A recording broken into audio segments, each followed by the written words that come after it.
Brian, tonight we're going to get back to our roots, talking about things people actually care about, betting, DFS, not politics, not philosophical questions. I mean, this is what people came here for.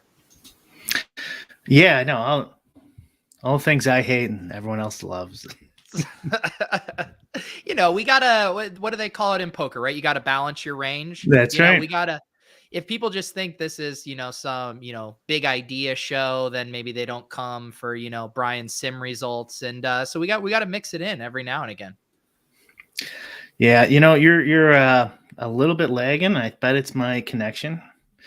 I'm going to switch it over to something else, but you keep talking while I do that.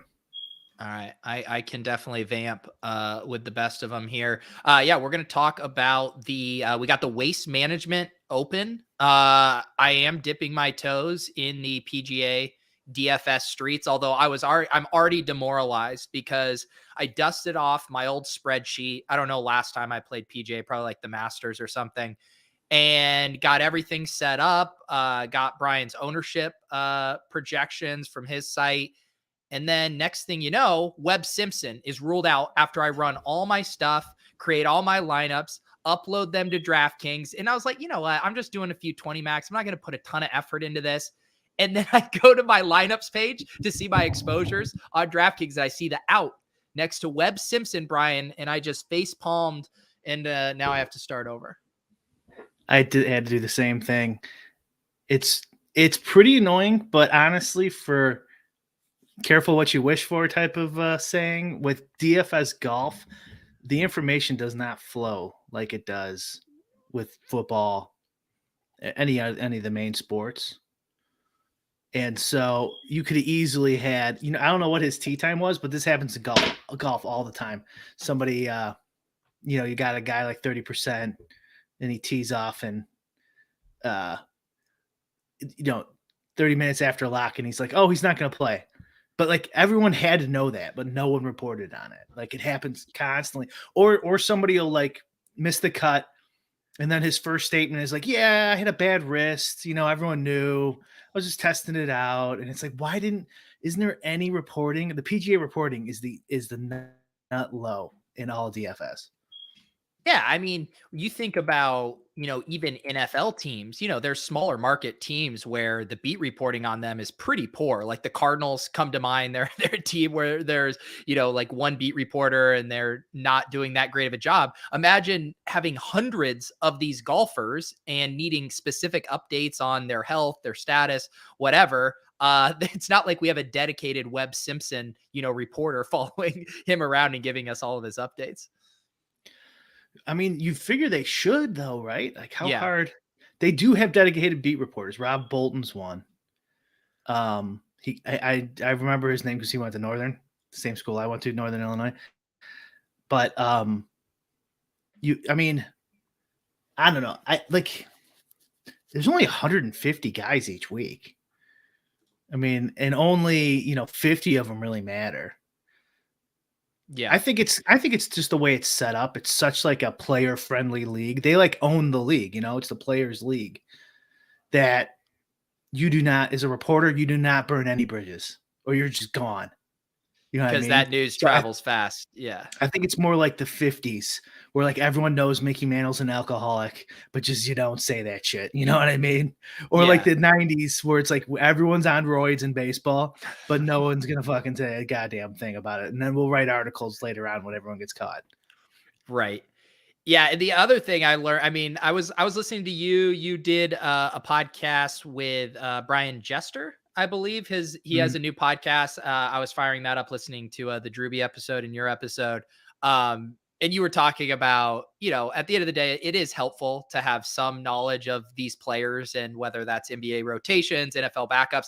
And that's how I felt today doing the golf stuff, where it's like when I'm setting my NFL lineups and I see a questionable tag, I can tell you what his practice reports were from the whole week. I know the nuance. I know what he's coming back from. Whereas here I'm looking at the thing and there's like a discrepancy with Harris English. And I'm like, some people have him projected, some people don't. And I'm Googling Harris English and it's like, he had a back injury, but it looks like he's going to play. And I can't even figure it out because I have no fucking clue who Harris English is or how I should handle it. And that's why I'm donating this week at the Waste Management Open, apparently. How many did you do? 20? Did I do what? 20 lineups? Yeah, I'm doing all the like 20 max sets, so I think I'm gonna end up building like 60. I think in all the sports, this is definitely the most point and click friendly. Yeah. Where you click 6 names around 50K and you're not a huge dog. Honestly, That's right.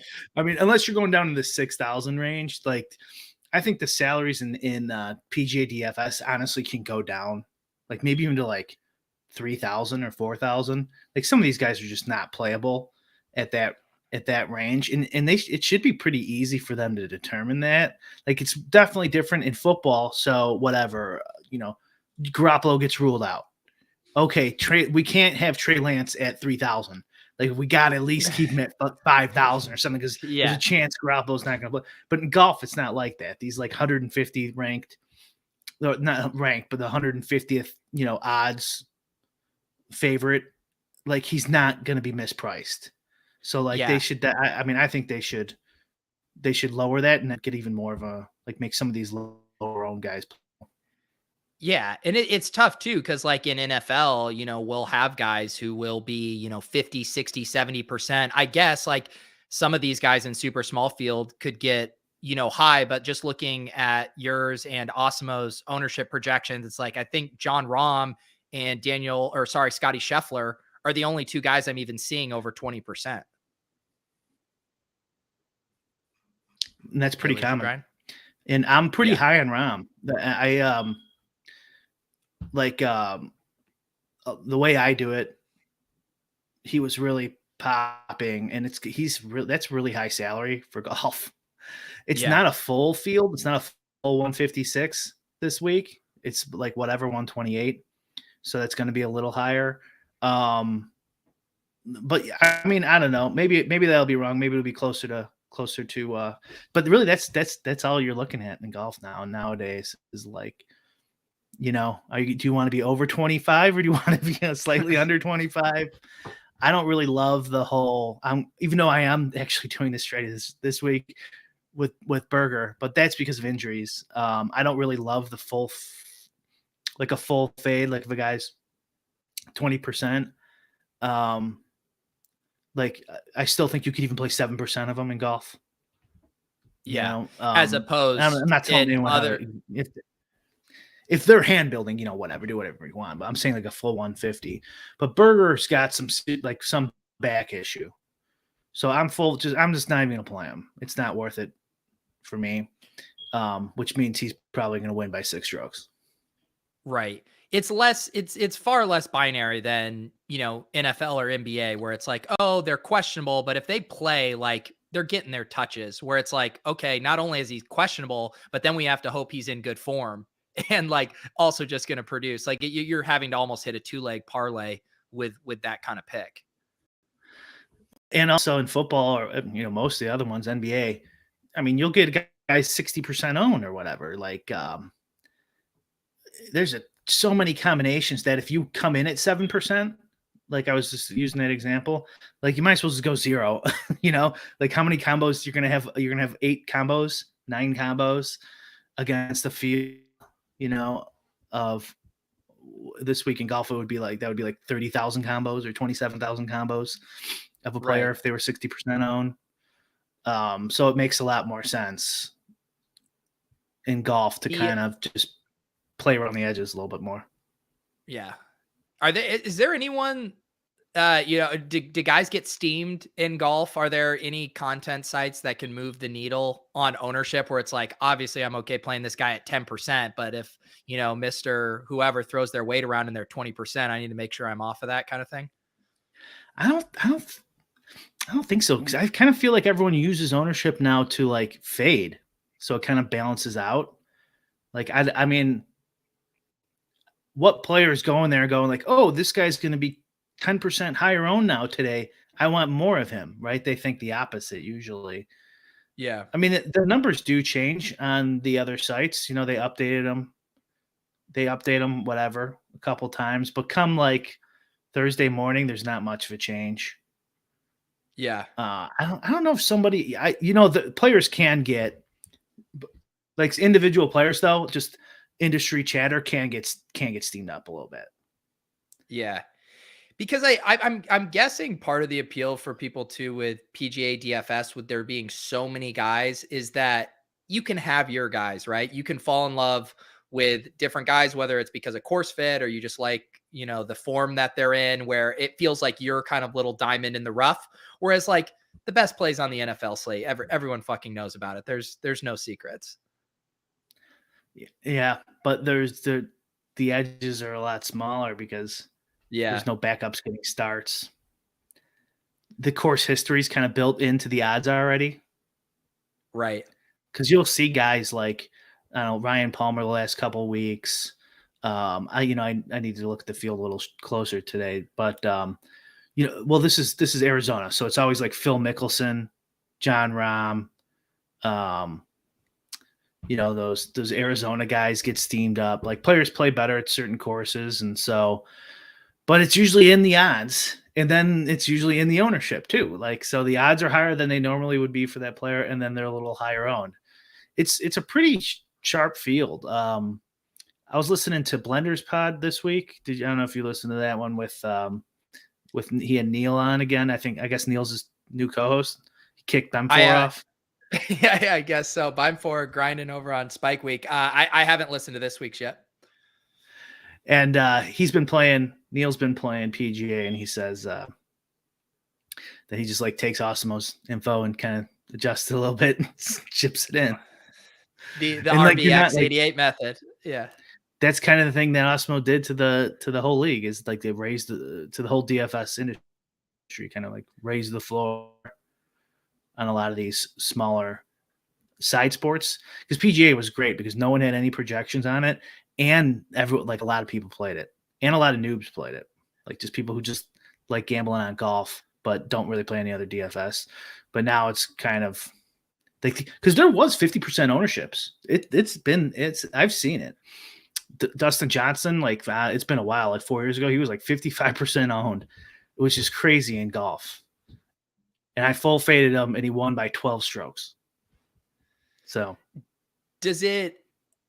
my guess, and tell me if I'm wrong, because I know you love golf, and I know you love playing DFS golf. But if you didn't have that love and enjoyment of it, would you not play as much just because you don't think there's as much of an edge in it? I don't know. Maybe. Yeah, there'll come a time, probably. I just I have a whole new system this year, so I'm trying it out. But like, I don't know, I sent you my exposures and stuff, and it's not like it's finding a lot of edge, Yeah. It's not like, ooh, this guy's should be triple owned to what he is, So, but once that happens, I don't know. You know what I will do? I will probably always, not always, but for a while, I'll always throw some. Even if I'm done playing DFS, I'll probably throw some PGA in there and MMA, especially if I'm going to watch. I mean, I could be wrong, but don't you think there's still way more of an edge in MMA than PGA? Definitely. I think there's definitely bigger edge in MMA. The edge in PGA right now is just like very small, but the large field gets a ton of just casual players compared to the other sports. There's a lot of just people, like if you go to a golf course, I guarantee that some of those old geezers are throwing in PGA lineups, throwing in one or two. Right. Brian, is your fire alarm beeping? Yeah, it is. I got to change the battery. I don't have a, you can hear that. I don't have a ladder. Oh, wow. It's so high, I can't reach it. Yeah. It was funny. Well, sometimes that happens to ours, and I was like, shit, I think ours are all right now. I was like, that's mine. Yeah. Everyone's like listening, and they're at home. Like, oh my God, I got to change. Yeah. Shit. Yeah. It's like me.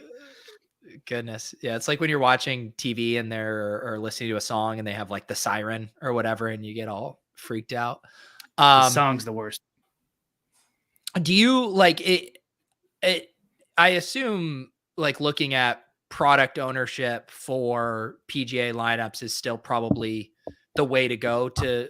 I mean, I know dupes aren't quite as much of a concern, but just making sure that you're building solid lineups. I'm guessing what do you think like casuals, the like shitter on the shitter builders, are they going studs and duds or are they going pretty like smooth across the board, do you think?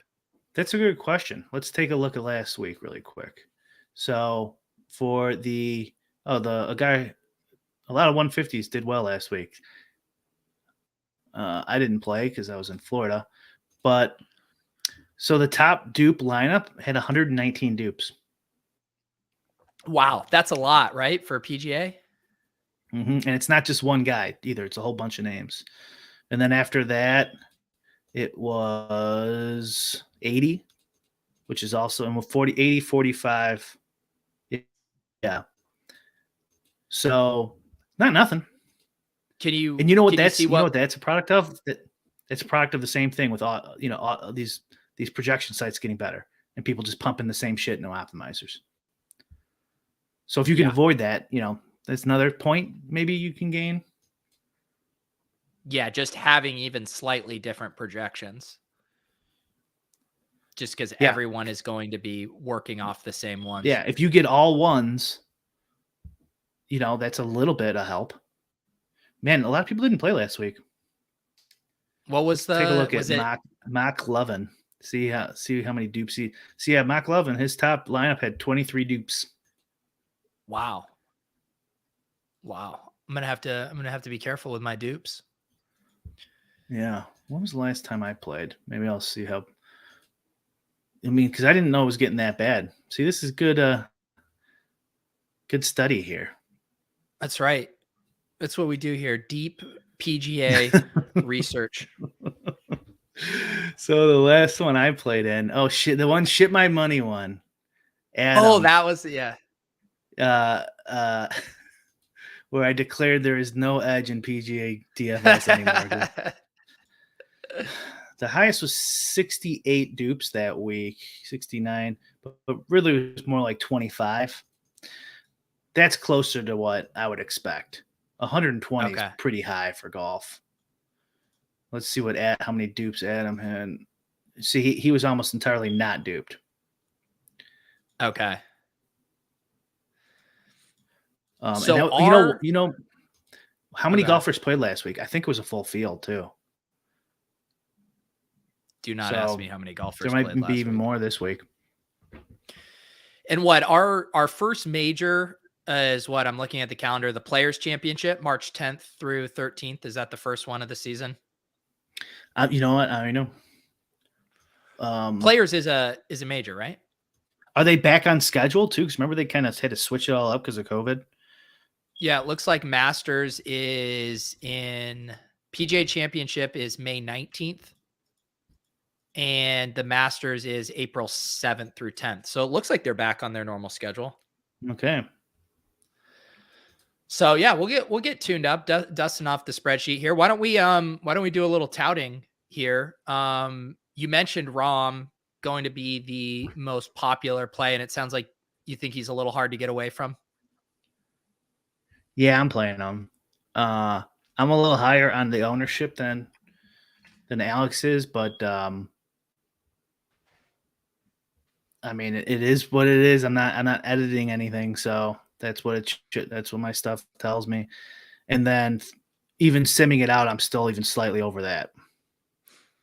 Yeah. Where who are we missing from this field? I'm trying to think of who are some of the other heavy hitters. Is this a tournament that most of the top guys generally play? There's a lot of guys who play this, yeah. I mean, Xander's in there.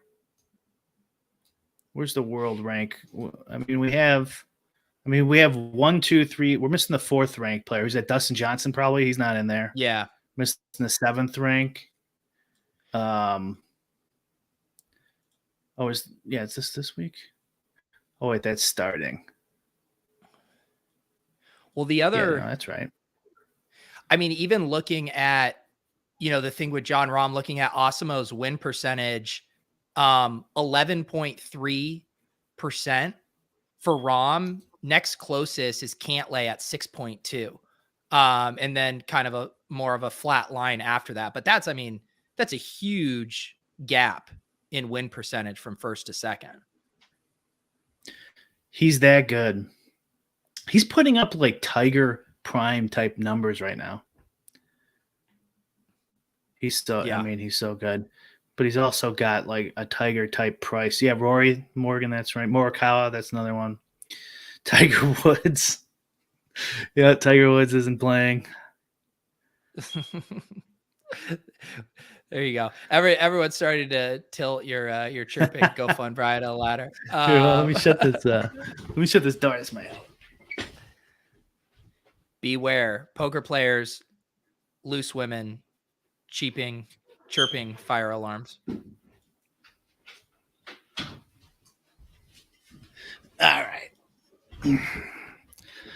So, who else after Rahm looks interesting to you? So do you want to bring up my sheet I sent you? Yeah, you don't mind if I pull it up? Yeah, good. All right. Let's So this is after Webb, and I'm full fading Berger. So the guys I'm most overweight on are Koepka, Cantlay, and Schauffele. Let me try to get this. Let's zoom in a little bit here.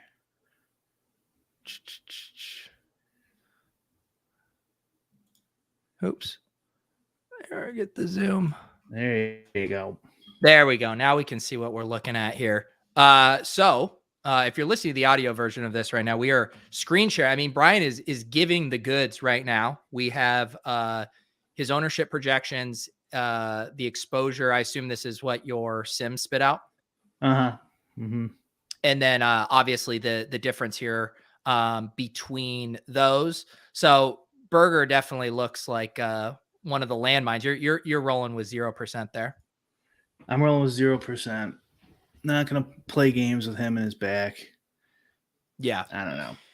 Golf's too crazy. Too variant. Anyways, or what's the word I'm looking for? Volatile.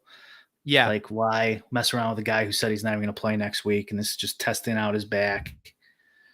We don't really get information like that very much in PGA, so I'm just going to use it and gamble and X amount. So you're bullying your sims there a bit, right? Because if you didn't intervene at all, you would get some Berger. No. I played it. I ran it out like he was playing, and then X'd him out for myself.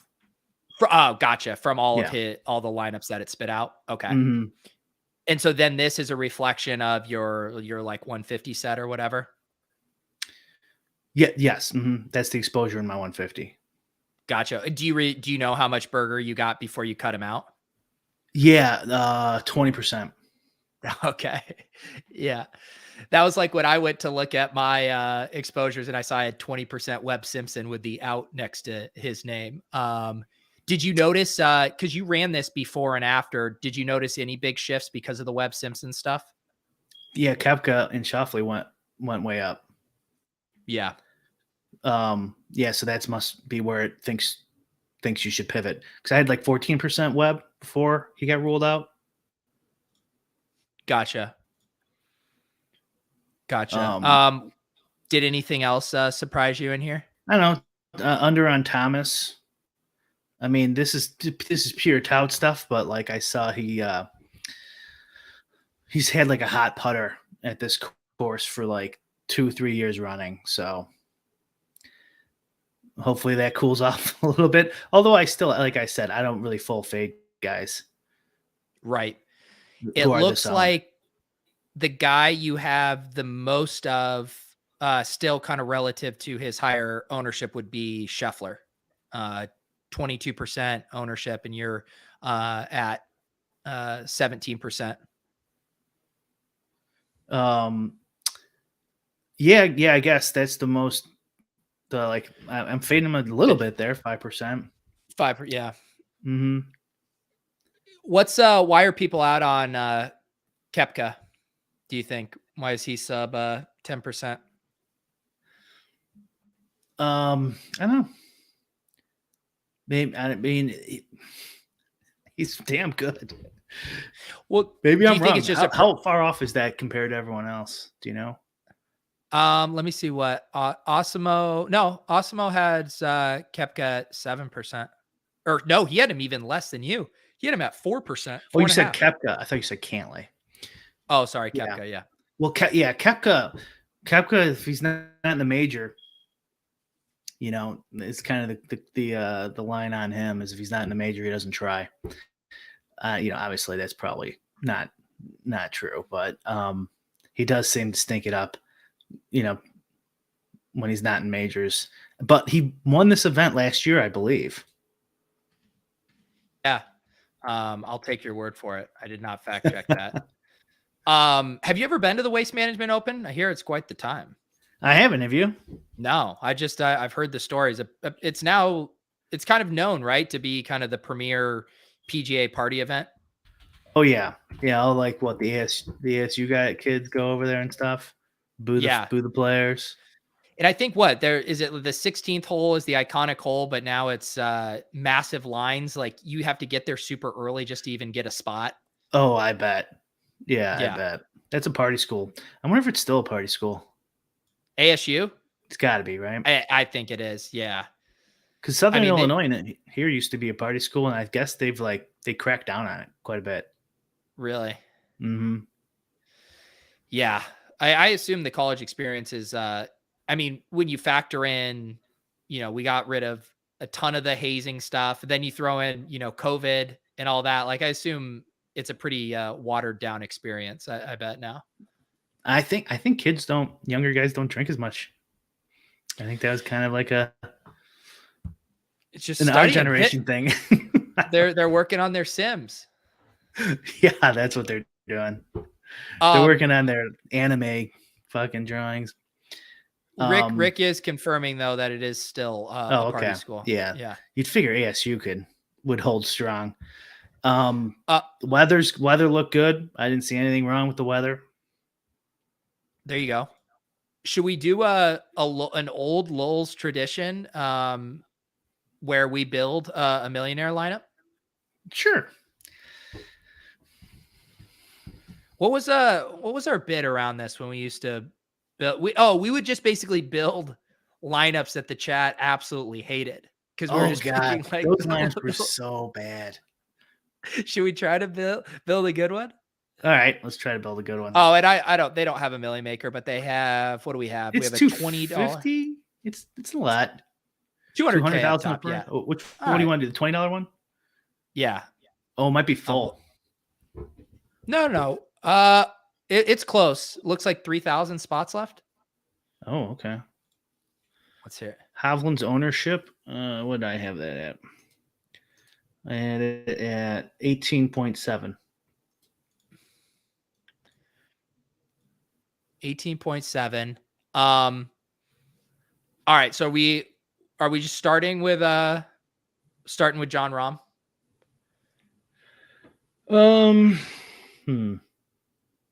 And we're building a good lineup, right? Let's start with Rahm. We can always pivot later. Okay. You're joking about Hovland's ownership. I don't get it. Oh, you don't like it? You think it's too high? Too low? One or two? Let's see here. Who do you like next? A guy that looked good to me before was Abraham Answer. What do you think? Oh, yeah. I'm over on him too, aren't I? Willis, we're begging you. Yeah. Please don't dupe us, bro. So that was a big change for when Webb Simpson got kicked out for me. Answer, I was well over on Answer. And that changed after it changed, Webb? Yeah, it went back to about even. So, okay. So I still like it. That's good. All right. I did Answer. It's back to your court here. Who do you like? All right. This is usually where I pick the worst possible player that everyone hates. Oh my God, that's one everyone would hate. or one I would hate, Ricky Fowler. Don't take him. He's Oh dust God. right now. Has anyone ever liked Ricky Fowler? I feel like I just always hear people talking disparagingly about him. I mean, Aaron Wise is the chalk pick. We're not doing chalk around here. What about Corey Connors? Okay. Corey Connors, 8,300. Mm-hmm. So the real question is, are we going to be able to find some of these value guys that we like? I mean, I'm kind of now getting excited about seeing if we can fit Kepka into this. You think we can make it work? Yeah, he's pretty expensive. That's probably going to be a no-no. Yeah. And this is why Aaron Weiss's ownership's so high, because you got to fit somebody in to get Rahm in there. What about Hadwin? Looks like you're slightly over on him, 6,900. Hadwin is. I don't really like Hadwin. Like, if I have to physically press the button, it's different than just entering what the sim says. Like, I like Todd better there. Oh, the fake Australian Ches Reavie. Who's that? Ches Reavie. Oh, let's see if we need. So that if we go 6,800, that's 7,700 for our last two. Luke List. List. Put in Brooks and then see how much we got left. Ooh, baby. 6K. Ooh, no. The 6,000 guys are just trash. I mean, these are guys: Kelly Craft, Ben Silverman, Craig Hocknell. I mean, that's bad. I don't know if we can do it. It's really bad. We can't do that. I mean, I would take probably Sung Kang if I had to pick out of there. I mean, Haggy and Tway can go -7 for a round and then miss the cut. Like, it's all trash. McGurt's the guy who can't chip anymore. He got the what's the thing Tin Cup got? Remember the movie Tin Cup? Tennis elbow? No, where he couldn't. He just he can't chip anymore. Somebody in chat will know what the hell I'm talking about. He just would skull it every time. Oh, you're just saying the yips. Thank you, Ken. I thought you meant like an actual physical condition. Well, who knows? All right. So we could dump Connors and then go. We still need. Oh, you know who I like? Another 68. Guy? Yeah. I like Thigala. Who's that? I promised myself I'd take more of them. Thigala, Theegala. Okay. All right, I'm down. What do we know about Thigala? He's just a young up and coming guy. Go to his game log really quick. Couple of nice scores in there. Yeah. All right. He had a May cut, did not finish last week. Yeah. He's like 12 years old. Hey, God, now I got to see a photo of this guy. He's not what we're 12. working with here. He does look young. Yeah, he is young. What's his age? Here he is. I'll look up his age here in a sec. This is our new hero who's going to take us to the promised land. 24, huh? 24. Yeah. December 4th, 1997. I am 10 years older than this guy who's going to win us $200,000. I'd take it. All right, let me go. So now this will give us, if we go with him, 7,600 for our last remaining spot.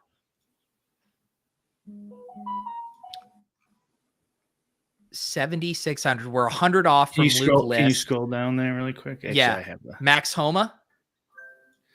God, internet sensation, Max Homa. Oh, and our boy Ricky Fowler. The chalk play right there is Luke List. Even though we can't afford him. I know. Everyone takes Killer Keith too. Siwoo Kim is a really good he can miss the cut by 10 strokes or be in contention. So what you're saying is he's a GPP play. He's a You prefer him GPP in play. GPP. Oh, Max Homa. You know how I make these. Willis Okay, wants us Willis. to pull the Yeah, trigger on. Willis is trying to dupe our lineup. That's why. There's a groundswell of support for Siwoo Kim right now. Really? I don't know how we say no. I like this lineup. I know we jack could change shit, Ches but I Reavie like too, it. the fake Australian. To get up to a 6,900? Yeah. Oh, your boy Hadwin. Oh, I love Hadwin. You know Hadwin's Canadian, right? Of course. That's why I love him so much. What did you say about Hadwin? What was your... He's just not very good. He does have some tournaments he does all right at. I mean, I think Todd is kind of the obvious play there. Let me look at my stuff really quick. I mean, we're at the point where we would never forgive ourselves if Ches Reavie took this tournament down and we pulled him out. Ches Reavie? I mean, I think this is what Brian, this is what we're doing. Actually, are you maxing this? Yeah. Okay. I was going to say you put in one version with another 6,800 guy, and I do a version with 6,900, but you can save your bullets for Okay. So do we have to do Ches at this point? No, we can make a decision, but just know that the impending video clip will haunt us for the rest of our lives.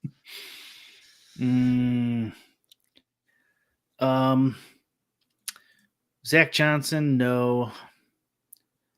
I mean, Christian Kirk. I don't hate this range actually. Okay, all right, we're coming around. Is Charlie our Laird Hoffman and Savior and Michael Thompson? I remember Stuart Sink. He's got to be ancient. He's like 800, I think. I don't know. Now you're making me get FOMO. Willis is going to play the Ches version if we don't. And just take all the money? That's right. Willis, do you want to play the Ches version and we'll chop and we'll play our version? Who's it going to be, Brian? You know how I solve these things. Here we go. Random.org, the official sponsor of the show. Okay, so the first one is Hadwin. I'm going to throw Kirk in there, Todd, or Chiz. Right? Okay. 1, 2, 3, 4. You got to go screen share for this. People need not that exciting. No, they need it because they might think that you're just pulling a fast one and picking the guy you actually really want. Okay. I got to make sure I don't bring up my my text messages of my buddies sending me pictures of these female Olympic athletes. Is that what your text messages look like? That's how they're betting. Based on the most attractive. Mm-hmm. And it's actually been working pretty well. This is the real thing, TJ. You know, what Brian and I do is, you know, we have our lineup and then at the last minute we go and swap one out because we know you guys are all duping the shit out of us.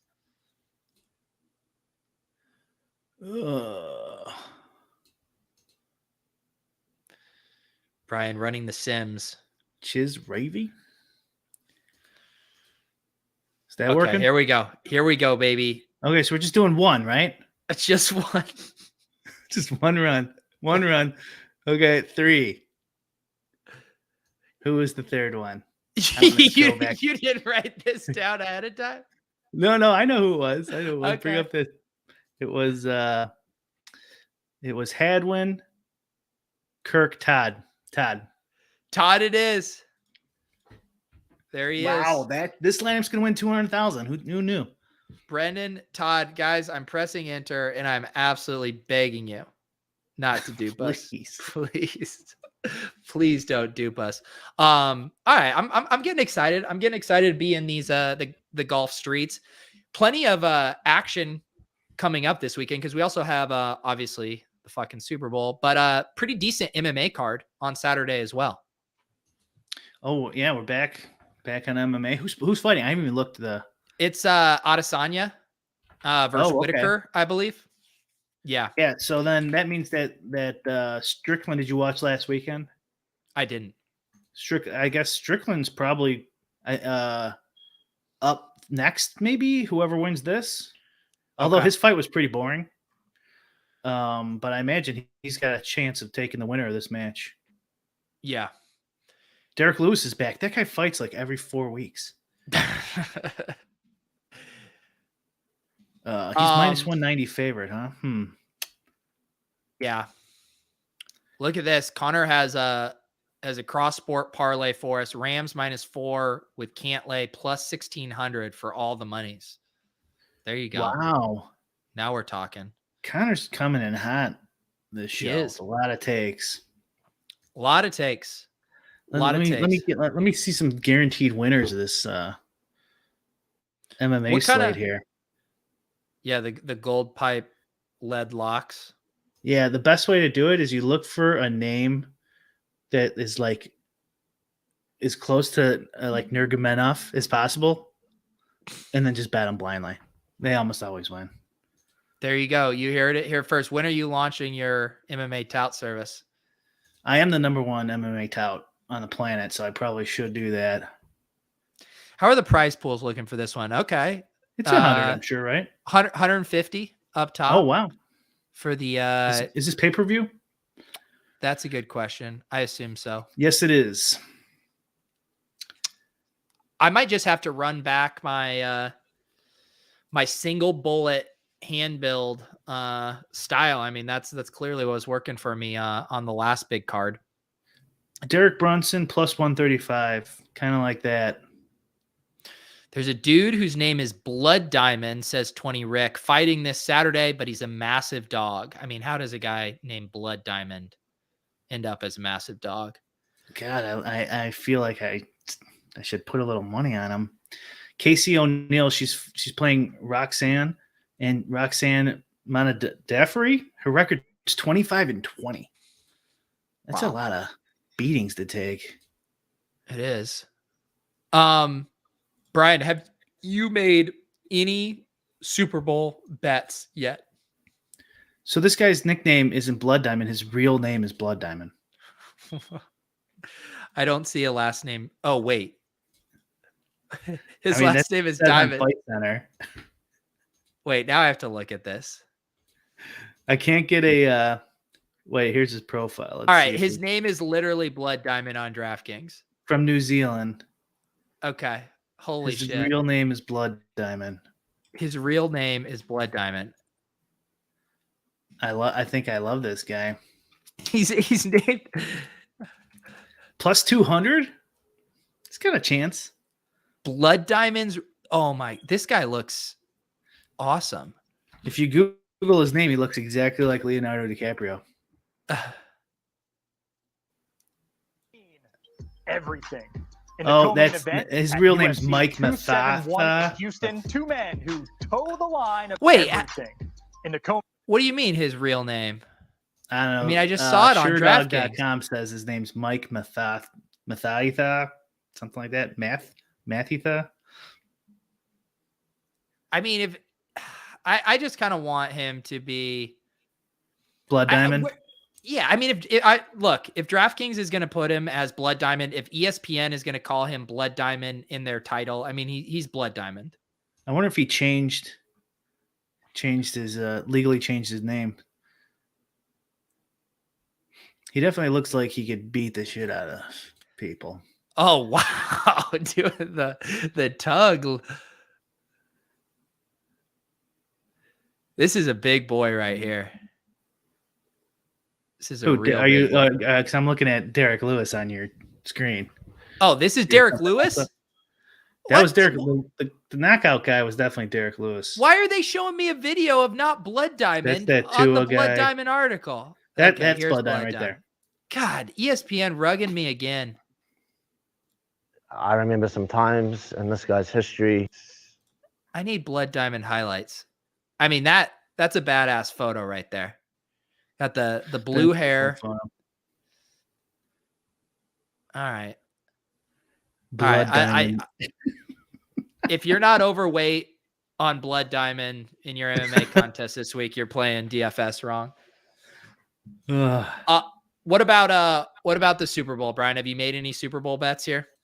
No, but I think I'm going with the Rams. Just for fun, these obviously. Yeah. What are you thinking? I'm kind of with you.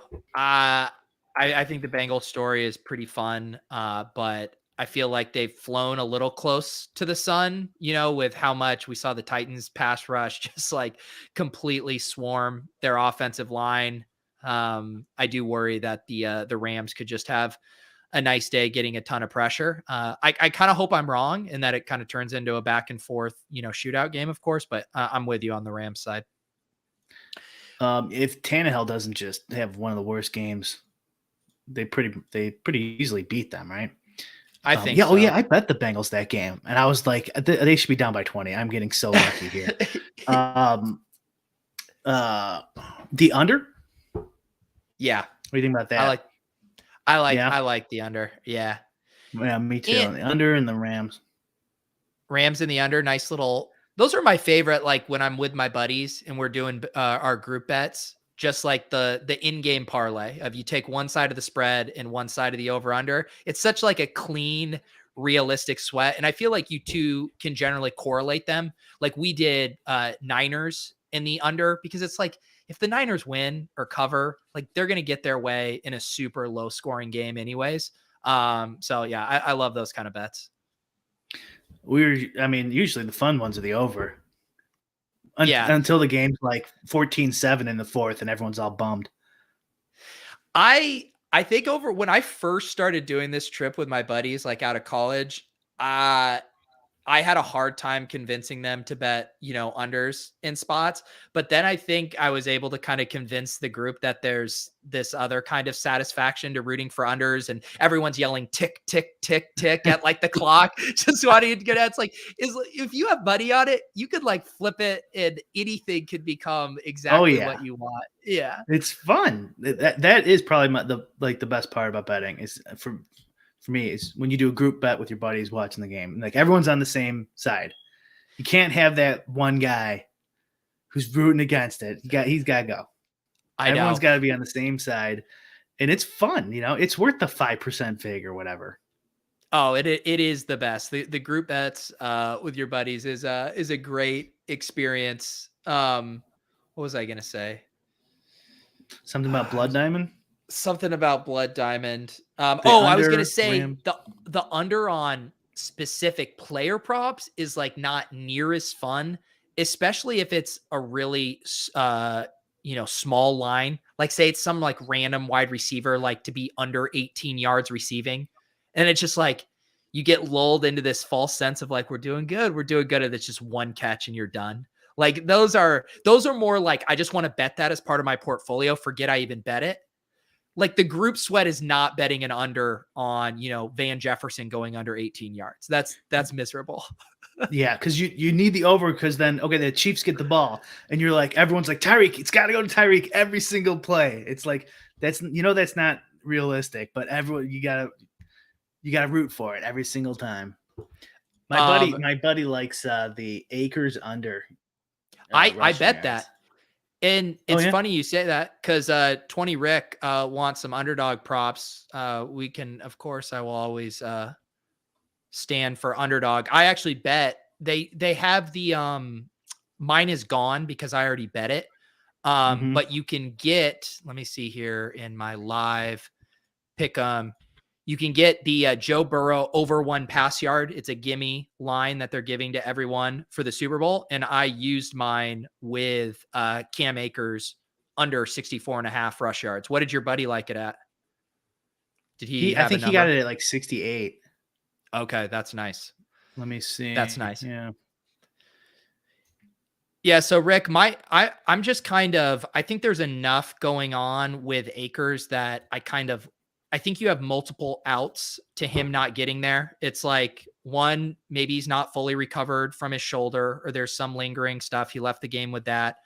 2, Darrell Henderson, I think, is going to be active for this game. So maybe we're in kind of more of a quasi 3-way committee, stealing a little bit of touches. And 3, I also think if they get down, there's kind of game script stuff where they won't be running the ball as much. They'll run a bunch of empty with Stafford. So I feel like there's multiple paths to Cam Akers failing here that I feel pretty comfortable with the Akers unders. That's a great picture of Joe Burrow there. It is. The ETR boys don't like your bet, though. Well, those guys are hacks and donkeys and can suck it. What do they have the projection at? What is Leon? Pretty high. 75.6. That's an easy over. Wow. There you go. You're gonna have to decide choose your fighter. PD, I know better, or Michael Spreadsheet Virgin Leone. Why don't we do another PD knows better or the ETR guys? Why don't you pick one you like here? Okay. Let's see. Let's take a look at some of these. Well, if I want to kind of correlate my thesis, I'm more interested in Sony Michel anytime touchdown score, because even when Cam Akers has been healthy, they've been kind of splitting a lot of the goal line work. But we'll do a PD I know better, Sony Michel over 19.5. They agree. They agree with you. Wow. So they just think the Rams are going to run all day. Yeah, I mean, I think that's a combined like 15 yards more than the total, but yeah. All right, there you go. So maybe you take your Sony Michel here. See, that's one there where I think that's kind of an obvious just general prop betting strategy. You could have like 2+ EV plays and just pick one of them because they're not correlated, right? Like, I don't know, two big men on the NBA team rebounds. Like, they could both be plus EV bets on the over, but probably just pick one, and two rushing attempts on the same team. ETR thinks they're going to get more carries than underdog does. You could just pick one. You don't have to do them both, Yeah. It is, there are those two schools of thought too, where, do you just, if you're really hunting for the lines, line shopping, you're going to just make every plus EV bet where you see it. But it's also very fun for your Super Bowl card. It also could be awful, but to like really correlate your stuff, like whatever your thesis is for the game, and bet accordingly. So it's like you're either getting wiped out or you're basically just hitting everything. If you think it's going to be a passing bonanza, you can kind of make all of your bets accordingly. And if you're just having a fun Super Bowl, don't listen to me. Just go bet whatever the hell you want and have fun. I'm just saying something to keep in mind. So like my app that I sent you some picks with, like it'll show like a ton of bets, but like you don't have to bet all of them. So like you can upload ETR or Awesemo or Roto Grinders or my stuff, and it'll give you a side. Like it'll give you a side to pick. So like this is a screenshot of my stuff earlier today. So mine will have less because I put I make it so it's only 5% or higher ROI. Yeah, because like anything under that's like it could just be, it's not enough. Honestly, I would probably go like 10%. But this is rebound, so this is a good example of like, I don't know, Jared Allen, and is there another big man on the same team there? I don't think so. Back when they had Drummond, though, Jared Allen, Drummond, like if they were both over both of them were green here, like you could just pick one of them. Like you don't got to force every single green thing in if you're doing that. But like, I feel like this makes it much easier to just kind of see, like you can discard all these other ones, anything not highlighted or red. It's just like, you don't even have to waste your time to even think about it for 2 seconds. Right. And you could upload ETR or Awesemo, and then it'll show you whether they're over or under on each side. And I added this new little feature down here, actually in the bottom left corner, but I haven't released it yet because I think I found a bug, even though the guys are telling me there isn't a bug there. I see one where it kind of prices it for you. So like when you take Awesemo's, like, okay, so Sony Michel, like how many yards above 64 plus the VIG does he need to be for that to be a plus EV, right? Right. Yeah. And the way I do it is through a simulation. And I think that's how most people do it. But that takes a while, right? Right. Yeah. So there's kind of like I kind of made this like bare minimum number, just like a little algorithm that does it quickly. So it's not a full simulation, but like you can just upload whatever your own projections or whoever's projections, and then toggle that quick price on, and it'll tell you like which ones are like, at least look at these ones, just disregard all these. Yeah, here you go. Yeah, and that's why I like obviously pulling up my guys over here at Run the Sims, but their player props tool here. You can type in the specific line. You can type in, the overjuice and the underjuice too, and you kind of see the range of outcomes and the distributions here. It looks like RTS is on PD props is I know better side here. Cam Akers with a lower, median Russian. But this is also one of the things too, like obviously these projections are going to be very fragile relative to the inputs. And there's a lot of moving parts in the Rams backfield right now. So you're having to do some guesswork on what kind of market share of rushing Cam Akers is going to get in this game. And that's why you're going to see ETR and Run the Sims have a 25-yard, median, disparity in their projection. Yeah, exactly. But like the things that aren't like subjective is the overprice and the underprice. He's calling it juice. Yeah. The overjuice, Right. the underjuice, and the line. And there kind of is like, yeah. So if you change that, you'd have to change the over probably to make it so it doesn't break. No, Yeah. that actually didn't break it either. Like, I don't know, plus 200 or something like that, I guess Yeah. you would do there. But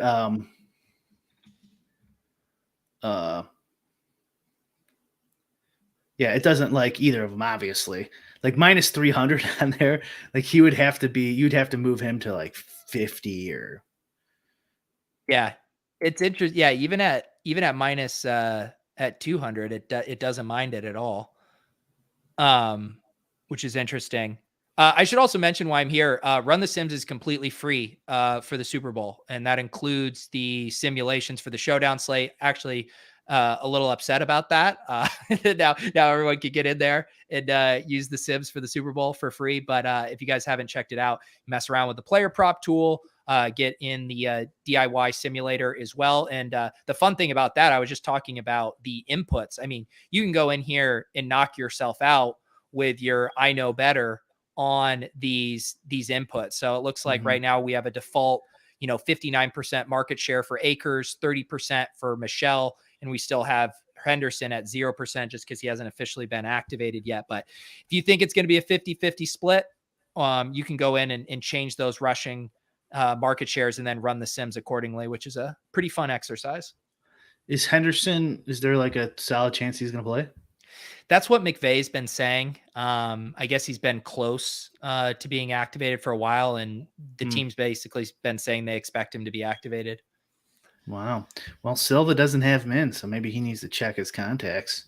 Wow. Yeah. If he maybe you're right. Maybe we are right. Yeah. I mean, this is what I was saying too. It's like we haven't had, at least I can't remember in recent memory, Super Bowls where there's been a lot of uncertainty heading into inactives. And I feel like we have some interesting ones. Higbee sounds, on the wrong side of questionable. We've got Uzoma, who's been working back from injury. We have all the stuff with Henderson. Like, it would make it very fun for Showdown if we get like a late breaking inactive that hasn't been baked into everyone's projections all week. That would change things up a little bit. I mean, it's the Super Bowl. It's just like it's just so solidified. And I mean, I've never, I think last year I was at my computer for the Super Bowl, but like otherwise I'm generally not at my computer. I'm sure there's people who will literally toss in 150 lineups and then head to a Super Bowl party. I mean, that's what I'm going to do. Like but it's Showdown. So like once it's, I mean, I guess are inactives coming out an hour before game time still? I assume it's 90 minutes, the usual. Wow. Yeah. Huh. Unless it would. Yeah. I'm curious about that. We were thinking of ice fishing before the game. Really? That's hilarious. What are you men. doing for the Super Bowl? You having people over? That's serious. Like, we'll ice fish right before the game, then come inside and watch the game. There you go. Me and my Sounds like brother, a nice couple time. buddies. I think that's what we're gonna do. Well, Super Bowl's lame. Everyone has to work the next day. Yeah. I just I hope we're pleasantly surprised when we get a fun game. Like last year's game was such a buzzkill. Like we were all hoping for a Chiefs-Bucks shootout set up to be super fun. And then it's just like the Chiefs offensive line didn't show up. Mahomes was under pressure the whole game, and there was just no intrigue to it at all. The Super Bowl commercials have gotten pretty bad, right? Am I the only one? I thought the last few years it's like not even worth. It used to be like Budgels. That was the thing, right? Right. Or people would be like, everyone be quiet.